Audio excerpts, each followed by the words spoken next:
उठा, प्रभु मुझे बचाइए। ईसा ने तुरंत हाथ बढ़ाकर उसे थाम लिया और कहा, अल्पविश्वासी, तुम्हें संदेह क्यों हुआ? वे नाव नाव पर चढ़े और वायु थम गई। जो नाव में थे, उन्होंने यह कहते हुए ईसा को दंडवत किया, आप सचमुच ईश्वर के पुत्र हैं। यह प्रभु की वाणी है। हमने बहुत बार इस अध्याय को, इस घटना को पढ़ा होगा और मेरे लिए ये बहुत इनकरेजमेंट वाली एक ऐसा अध्याय है जहाँ पर खासकर आज के संदर्भ में ये बहुत रेलेवेंट मुझे लगा, क्योंकि हाँ, शायद इस पैंडेमिक के टाइम जब हम पिछले 2 महीने से लॉकडाउन में हैं, अपने घरों में कैद हैं, कुछ लोग काम कर पा रहे हैं, ज़्यादा से ज़्यादा लोग काम नहीं कर पा रहे। तो शायद ऐसा लगता है कि यीशु हमसे दूर है ना? और जैसे यीशु अपने पिता के पास चला गया है ना प्रार्थना करने के लिए, वो एक पहाड़ के ऊपर है और हम दूर हैं और हम कहाँ हैं? उस लहरों में, उस समुद्र के उस तूफान में हम जैसे फँसे हुए हैं और कहीं हमारा विश्वास जो है वो है ना डगमगा रहा है। कहीं संदेह होता है कि ईश्वर है कि नहीं है? अ, और जब यीशु खुद हमारे सामने आता है, अ, तो भी हम डर जाते हैं। उसको समझ नहीं पाते, उसको देख नहीं पाते हम लोग। अ, और शायद हमारी कमिटमेंट उस समय जो है वो डगमगा जाती है। अ, डर जो है वो हमारे ऊपर ज़्यादा हावी हो जाता है बजाए कि ईश्वर जो प्यार करने वाला है। और तब हम देखते हैं कि जब यीशु कहते हैं मैं ही हूँ, अ, तो एक तरह से एक आश्वासन पेतरुस को मिलता है और अ, उसकी उसकी जो कमिटमेंट है, उसका जो विश्वास है, वो उसके नो एक्शन से प्रकट होता है कि जब वो अपना जो भी थोड़ा विश्वास है उसके पास, उस विश्वास से प्रभु की ओर देखता है तो वो पानी पर चल पाता है। उस तूफ़ान उस पर हावी हो रहा था, उस पर वो विश्वास की डोर पकड़कर वो चल पाता है। और हम देखते हैं कि ये जो उस एक्शन है उसका जो कमिटमेंट यीशु के प्रति है, वो उस एक्शन के ज़रिए प्रकट कर रहा है वहाँ पर। वो उस तूफ़ान के ऊपर चल पा रहा है जो उसे लग रहा था कि उसका जीवन ले लेगा, उसको नष्ट कर देगा, वो सब लोग नष्ट हो जाएँगे। वो उस तूफ़ान के ऊपर विजय पाने का एक एविडेंस दिखा रहा है वहाँ पर वो पानी के ऊपर चलकर। और वो आराम से चलता है तब तक जब तक वो दोबारा उसका फ़ोकस प्रभु के ऊपर से हट जाता है और वो आस-पास के तूफ़ान उसका ध्यान आकर्षित कर लेता है और वो दोबारा डूबने लगता है। लेकिन प्रभु वहीं पर है। तो शायद सबसे प्यारी और सबसे छोटी प्रार्थना जो कोई कर सकता है वही उस समय पेतरुस ने की, वहाँ पर की हम देखते हैं और उसने कहा कि अ,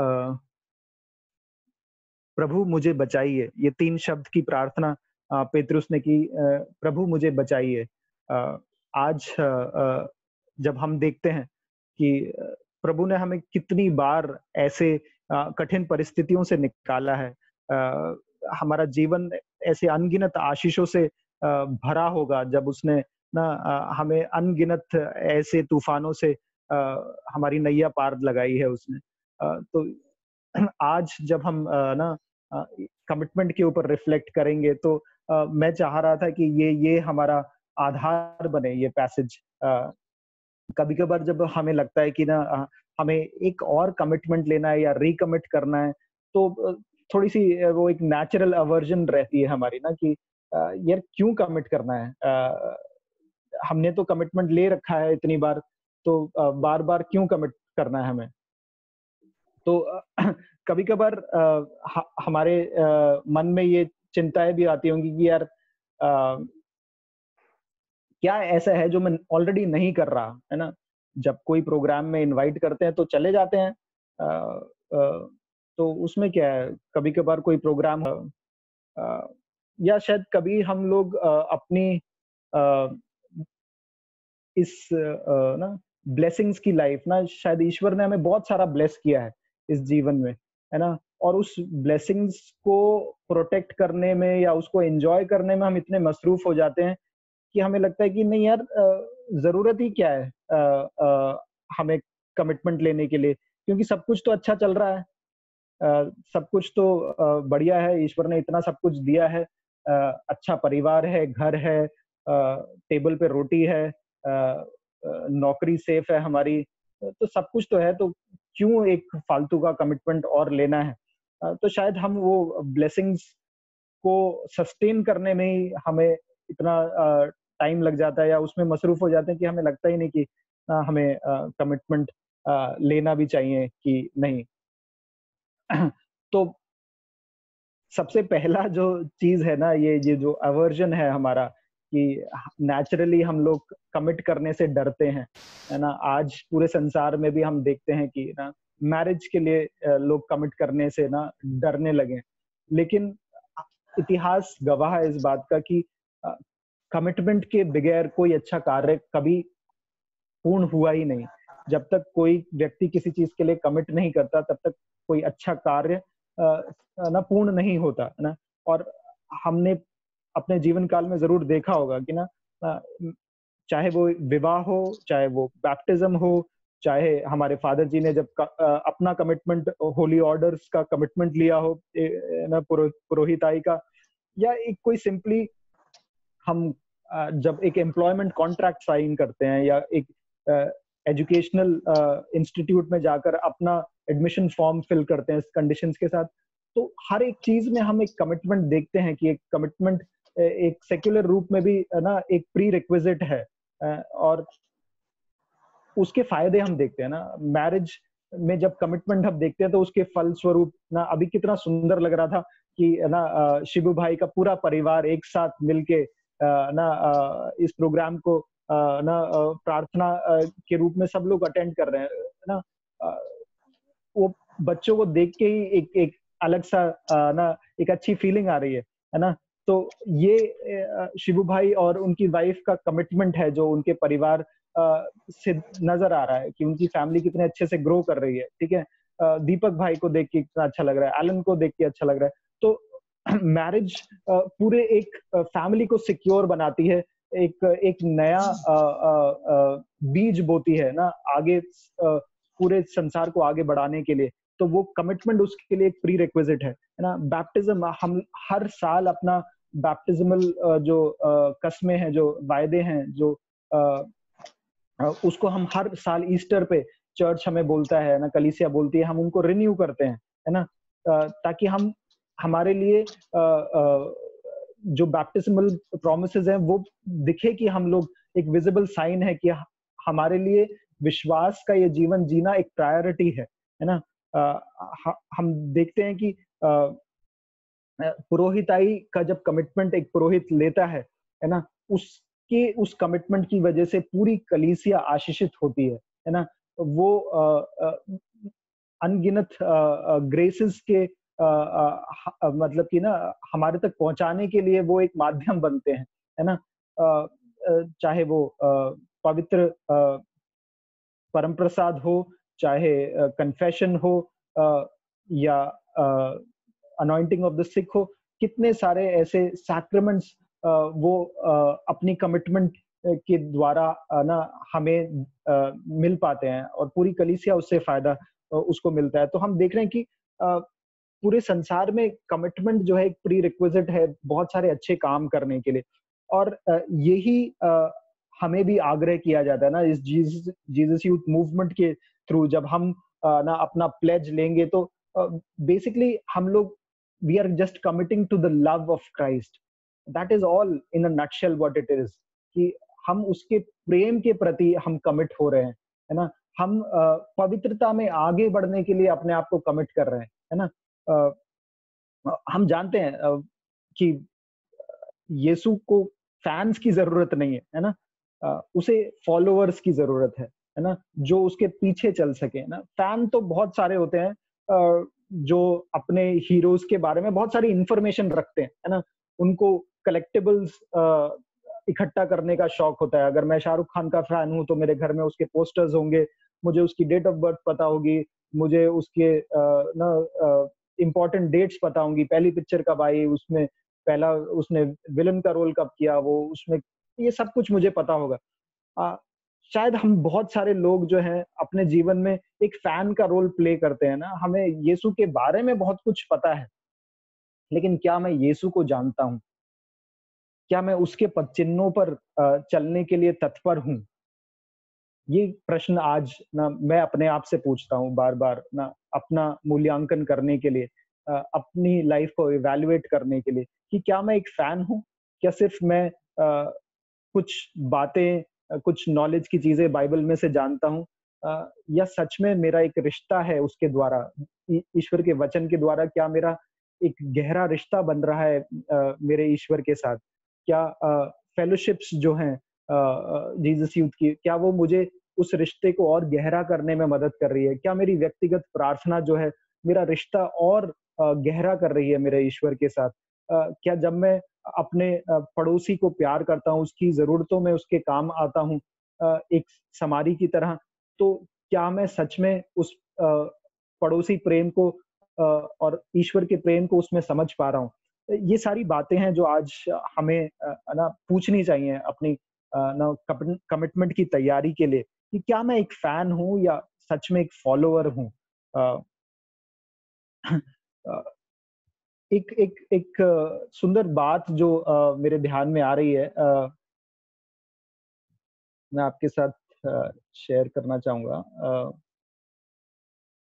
कि कमिटमेंट के द्वारा हम लोगों ने हर एक बड़े प्रोग्राम के बाद ना जैसे डिसाइपलशिप प्रोग्राम ट्रेनिंग प्रोग्राम हो गया, उसके बाद हम एक कमिटमेंट लेते हैं कि हाँ, मैं जो कुछ मैंने वो सीखा है उस डिसाइपलशिप प्रोग्राम में, मैं उसको अपने जीवन में लागू करने के लिए कोशिश करूँगा, ये हम बोलते हैं।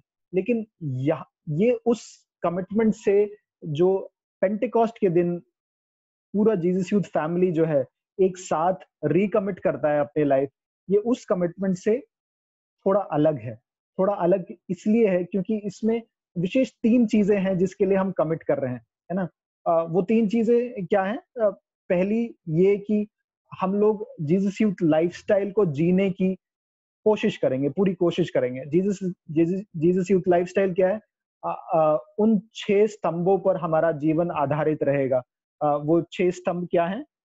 अगर आप अ, मेरा पिक्चर देखेंगे यहाँ पर जिसमें लिखा हुआ है let's hold on to our faith. तो ये फेथ का जो एफ है वो पर्सनल प्रेयर है। ये जो आधार है जीसस यूथ लाइफस्टाइल का व्यक्तिगत प्रार्थना। दूसरा वर्ड ऑफ गॉड है। तीसरा सैक्रामेंट है। चौथा स्तंभ है फेलोशिप। पांचवा इवेंजलाइजेशन और छठा जो है वो सर्विस टू द पुअर। तो ये 6 स्तंभ हैं या हमारा लाइफ़स्टाइल है जो एक जीसस यूथ कोशिश करता है इसको जीने के लिए ताकि अ, वो उस पर्पस को पूरा कर सके जिसके लिए ईश्वर ने हमें बुलाया है ना व्यक्तिगत प्रार्थना और ये कोई ऐसी चीज़ नहीं है जिसके लिए जो स्वाभाविक रूप से हमें नहीं करनी चाहिए। ये सारी चीज़ें हैं जो एक क्रिस्ती के नाते हमें वैसे ही करनी है ना? हमें ईश्वर के साथ एक अच्छा रिश्ता बनाना है तो व्यक्तिगत प्रार्थना के बगैर हम वो रिश्ता गहरा कर ही नहीं सकते। जब तक हम उसकी आवाज़ को पहचाने ना, उसकी बातों को, उसकी इच्छा को ना जाने, तब तक हम वो गहरा रिश्ता नहीं बना सकते, है ना? अ, वर्ड ऑफ गॉड जब तक हम उसके वचन को नहीं पढ़ेंगे, उसके उसूलों को जानेंगे नहीं, उसके प्रिंसिपल्स को, उसके आधारों को, उसके नियमों को, उसकी कमांडमेंट्स को पहचानेंगे नहीं, ये उसका लव लेटर है, वो लव लेटर पढ़ेंगे ही नहीं तो हमें उसके प्रेम का टेस्ट कैसे मिलेगा, है ना? सैक्रामेंट्स हैं जो जो एक विजिबल साइन है वो इनविजिबल ग्रेस का जो जो कृपाएँ हमें सैक्रामेंट से मिलती हैं ना परम प्रसाद से, है ना? कन्फेशन से बाकी और जो हमारे सैक्रामेंट्स हैं जो हम अलग-अलग स्टेजेस हमारे लाइफ के उसमें ग्रहण करते हैं, ये सब बहुत ही इंट्रिंसिक है ना हमारी ग्रोथ के लिए, फेथ में बने रहने के लिए और उसमें बढ़ने के लिए। फेलोशिप हम सब जानते हैं ना, आज हमें इस प्लेटफ़ॉर्म पे आकर कितना अच्छा लग रहा है ना? कि हम एक-दूसरे से मिल पा रहे हैं, एक-दूसरे के साथ मिलकर हम प्रार्थना कर पा रहे हैं, उस यीशु की जय-जयकार कर पा रहे हैं जिसने हमें रचा है ना? और इस प्रेम से जब हम भर जाते हैं, उस प्रेम को दूसरे को साक्ष्य देने से बड़ा और कार्य क्या हो सकता है ना? दैट इज़ व्हाट इवेंजलाइज़ेशन इज़, कि हम उस प्रेम को जो हमने अनुभव किया है, वो अपने भाई-बहनों में बाँटते हैं, है ना? और जो कोई लोग ना थोड़े अनफॉर्च्यूनेट हैं, जो जिनको वो सब कुछ नहीं मिला जो हमें मिला है, उनके साथ बाँटना, that is what service to the poor is, है ना? जो आज हम एक नए स्वरूप में देख पा रहे हैं इस लॉकडाउन पीरियड में, जब हम और ज़्यादा सेंसिटिव हो गए हैं ना अपने पड़ोसी की नीड्स के लिए, जब हम उनके लिए ना तत्पर हैं कुछ करने के लिए। तो ये कुछ नया नहीं है जो हम देख रहे हैं। ये सब वही बातें हैं जो शायद पेतरुस ने करी होंगी, है ना? यीशु जब पहाड़ पर जा रहे हैं तो वो अ, व्यक्तिगत प्रार्थना करने के लिए जा रहे हैं ना। ये देखकर शिष्य सीख रहे थे कि व्यक्तिगत प्रार्थना का महत्व कितना है, कि what was the priority of personal prayer in the life of Jesus. Every day he went before dawn to meet his father. वही पेतरुस ने सीखा, है ना? वर्ड ऑफ गॉड यीशु अ, से सिनेगॉग्स के अंदर, मंदिरों के अंदर, या यीशु जब खुद बोलते थे, वो ईश्वर का वचन ही था जो हर रोज शिष्यों को मदद कर रहा था ना बढ़ने के लिए। सैक्रामेंट्स, यीशु खुद अपना शरीर इनके साथ बाँटते हैं। जब पेतरुस कन्फेस करता है यीशु के आगे कि प्रभु आप चले जाइए, मैं तो पापी हूँ। अ, ये कन्फेशन, ये सैक्रामेंट्स, ये सब शिष्य यीशु से ही सीख रहे थे, है ना? शिष्यों के साथ यीशु जब बैठते थे, वो एक प्रेयर मीटिंग, एक फेलोशिप ही था, है ना? अ, और जब यीशु उन लोगों को भेजते थे कि जाओ तुम 2-2 की करके जाओ और ना मेरे नाम से तुम बहुत बड़े-बड़े कार्य करोगे, वो इवेंजलाइजेशन था, है ना?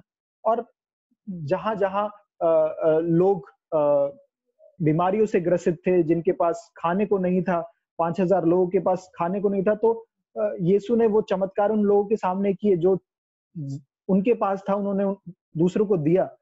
ये सर्विस टू द पुअर था। तो ये कोई भी ऐसी नई बात नहीं है जो हमें एज़ अ क्रिश्चियन, एज़ एक क्रिस्ती होने के नाते हमें नहीं करनी चाहिए। ये तो बहुत स्वाभाविक है। This is what we are called to do. तो आज जब हम अपने आप को कमिट कर रहे हैं इस लाइफ़स्टाइल के लिए, जो पहली कमिटमेंट है that we will strive to live the Jesus youth lifestyle, it is what we are called to do naturally. So it is nothing new. लेकिन जब हम कमिटमेंट लेते हैं तो we are just trying to put a little added pressure on ourselves कि हाँ, मैं प्रतिबद्ध हूँ इसे करने के लिए, मैं कोशिश करूँगा हर रोज़ इस लाइफ़स्टाइल को जीने के लिए।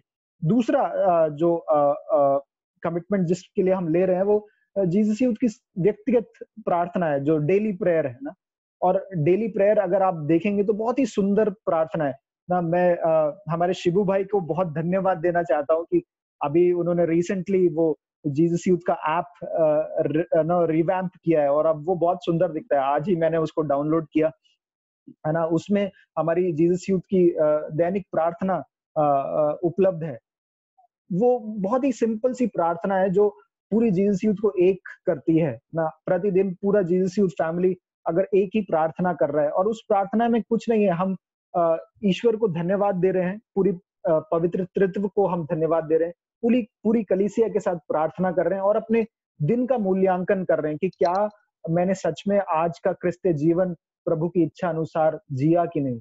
तो उसमें सिर्फ धन्यवाद है, उसमें सिर्फ अपने जीवन का मूल्यांकन है, इवैल्यूएशन है और पूरी कलीसिया के साथ मिलकर ना पिता के सामने बच्चे होकर एक प्रार्थना है। That is what the daily prayer is basically. तो ये करते हैं तो हमें सिर्फ पवित्रता में और आगे बढ़ने के लिए एक और प्रोत्साहन ही मिलेगा। और तीसरी जो जिसके लिए हम कमिट कर रहे हैं, जो फाइनल कमिटमेंट है वो है कि जो भी फॉर्मेशन हमें जीसस यूथ मूवमेंट दे रहा है, जब भी वो हमें मिलेगा तो हम को ग्रहण करने के लिए तत्पर रहेंगे, है ना? फॉर्मेशन बेसिकली क्या है कि बहुत गहन अध्ययन के बाद, करीब 10 सालों के गहन अध्ययन के बाद और प्रीवियस हिस्ट्री को देखते हुए, जो चीज़ें पवित्र आत्मा ने हमें प्रेरित किया, उसी चीज़ों को थोड़ा स्ट्रक्चर तरीके से ना फॉर्मेशन मॉड्यूल्स के रूप में पूरे जीसस यूथ फैमिली को बढ़ने के लिए ना, उसमें और ज़्यादा परिपक्व होने के लिए, उसमें और ज़्यादा मैच्योर होने के लिए ये फॉर्मेशन मॉड्यूल्स तैयार किए गए हैं, जिसमें कि कुछ कोर्सेज़ अवेलेबल हैं, जैसे फिलिप कोर्स है, पॉल कोर्स है, एमाउस कोर्स है, ताकि हम लोग जो बेसिक्स ऑफ हमारे फेथ हैं, है ना, उनमें हम ना मैच्योर हो जाएँ, उसमें हम ना ह जो हमारे फंडामेंटल्स हैं, उसमें हम क्लैरिटी मिल जाए, जो कैथोलिक कलीसिया हमें सिखाती है, उसमें क्लैरिटी मिल जाए। जो हम अ, विश्वास करते हैं, उसकी वजह भी जान सकें कि हम क्यों उस पे विश्वास करते हैं। उसका, है ना, what is the reason behind our faith. तो ये इन सबको ग्रहण करने के लिए ये सिर्फ़ हमारे फ़ायदे के लिए ही है कि ना इन फॉर्मेशन मॉड्यूल्स के थ्रू हम उस ना चरण में और आगे बढ़ सकें, जब हम एक अच्छे मिशनरी डिसाइपल बन सकें। हम ईश्वर के प्रेम को और बेहतर समझ सकें, है ना? एक अच्छे शिष्य बन सकें। तो सिर्फ़ इन 3 बातों के लिए ही हम लोग ना कमिट करेंगे आने वाले पेंटेकोस्ट के दिन, जो कि बहुत ही सुनहरा मौका है, जब, है ना, कलीसिया की खुद शुरुआत हुई। तो हमारे लिए भी, है ना, एक एक रिन्यूअल का टाइम है, एक रिकमिटमेंट का टाइम है। जिस तरह से ईस्टर पे हम लोग अपने बैप्टिस्मल वाउस को दोहराते हैं, इसी तरह से जीसस यूथ में भी हमें इनकरेज किया जाता है कि हम अपने आप को रिकमिट करें, ताकि हम दोबारा वो सब चीज़ें प्रायोरिटी लिस्ट में ला सकें कि हाँ, ये 3 चीज़ें मेरे लिए प्रायोरिटी पे हैं। I will try to live the Jesus youth lifestyle. I will make sure that I will do the daily prayer. Daily prayer चाहे तो आप 5 मिनट भी कर सकते हैं, या अगर उसको एक व्यक्तिगत प्रार्थना के रूप में 1 घंटे में भी कर सकते हैं, आधे घंटे में भी कर सकते हैं। सो it is very flexible prayer that you can do, है ना? और फाइनली जो तीसरी कमिटमेंट है, फॉर्मेशन के लिए हम लोग को तत्पर रहेंगे, क्योंकि वो हमारे ही फायदे के लिए है ना। It will help us grow in maturity. So कभी-कभार हम ये सोचते हैं कि यार, नहीं, पिछली बार भी मैंने कमिटमेंट लिया था और मैं तो ढंग से कर नहीं पाया।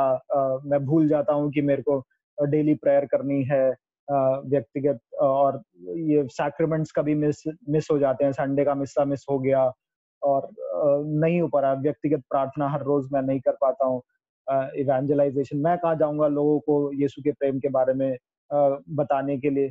अ, ऐसे ऐसे शैतान और हमारे ना बीच में ऐसे डाउट्स डाल देता है, और हमें वो गिल्ट लगता है। लेकिन बेसिकली जो इंटेंट है हमारा इन इन अ, चीज़ों के लिए रिकमिट होने के लिए, या ये प्लेज लेने के लिए, वो सिर्फ़ इतना है कि हम लोग पवित्रता में आगे बढ़ सकें, है ना? हम यीशु के प्रेम में और आगे बढ़ सकें, उसके साथ रिश्ता और गहरा हो सके, और ये सिर्फ़ एक टूल है जो हमें इसको जीने में मदद करता है। तो हमें उसको लीगलिस्टिक टर्म्स में लेने की आवश्यकता नहीं है। अ, हमारी कोशिश, क्योंकि यीशु जो है हमारे हृदय को जानता है। जिस तरह से हम लोग पाप स्वीकार के समय ना, हम ऐसा तो नहीं कि एक बार पाप स्वीकार करते हैं और हम उसके बाद कभी पाप नहीं करते। नहीं, हमसे गलतियाँ दोबारा होती हैं और हम दोबारा जाके पाप स्वीकार करते हैं, है ना? इसी तरह से हम अगर 1 दिन या 2 दिन या 4 दिन या 1 हफ्ता अ, अपने इन कमिटमेंट्स को फॉलो नहीं कर पाते, we can still come back to it, है ना? जिस तरह से मैं अपनी वाइफ के साथ एक वायदा करता हूँ कि हम इस दिन डिनर पे जाएँगे, और उस दिन मैं अपनी कमिटमेंट को फुलफिल नहीं कर पाता। अ, लेकिन उसके बाद मेरे पास एक मौका है, हम दोनों एक साथ बैठकर बात कर सकते हैं। मैं अपने प्रेम को दूसरी तरीके से प्रकट कर सकता हूँ, और हम दोबारा एक बार फिर फैसला ले सकते हैं कि हाँ, नेक्स्ट टाइम हम लोग यहाँ पर जाएँगे, and when I go, I make I fulfil that commitment. So a, in a similar way ना हमें निराश होने की आवश्यकता नहीं है कि 1 दिन या 2 दिन या 1 हफ्ता मेरे से ये कमिटमेंट नहीं जिए गए। We can still come back. Our God is a merciful God, है ना? वो हमारी हृदय को जाँचता है। अगर उसमें वो डिज़ायर है कि हम सच में उसके साथ वो रिश्ता गहरा करना चाहते हैं, he will honour honour that commitment. So एक एक वचन के द्वारा ना मैं कंक्लूड करना चाहूँगा। अ, अ, नीति वचन अध्याय 16 पद संख्या 3 में ना we read that commit your actions to the lord and your plans will succeed. Now, what is our plan? Our plan is basically God knows the best for us. ना उसको हमारे जीवन के बारे में सबसे अच्छा पता है, उसने ही तो हमें रचा है. So he knows the design for which he has created us. So and when we commit ourselves to the Lord, he makes sure that we succeed. No, that is the promise of God the Father to us. And again in 1 Kings chapter 8 verse 61, राजाओं का पहला ग्रंथ अध्याय 8 पद संख्या 61 में वो हमसे कहता है, and may your hearts be fully committed to the Lord our God to live by his decrees and obey his commands as at this time.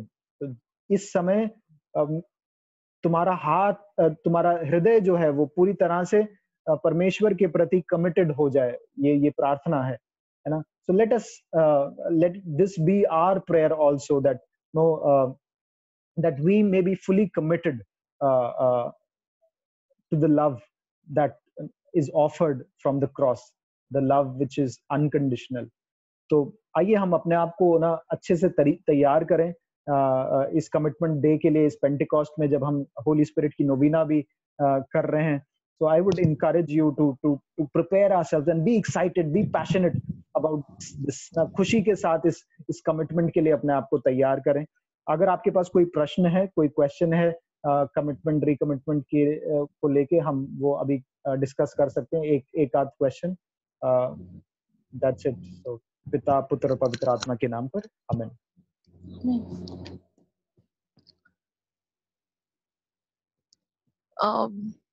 मैं यूसुफ भैया को थैंक यू बोलना चाहूंगी. उन्होंने बहुत ही सुंदर तरीके से हमको कुछ ऐसी क्वेश्चंस हमारी जिंदगी में दे दिए हैं जिस पे हम डेली रिफ्लेक्ट कर सकते हैं. For example, I would love to reflect on the fact कि मैं फैन हूँ या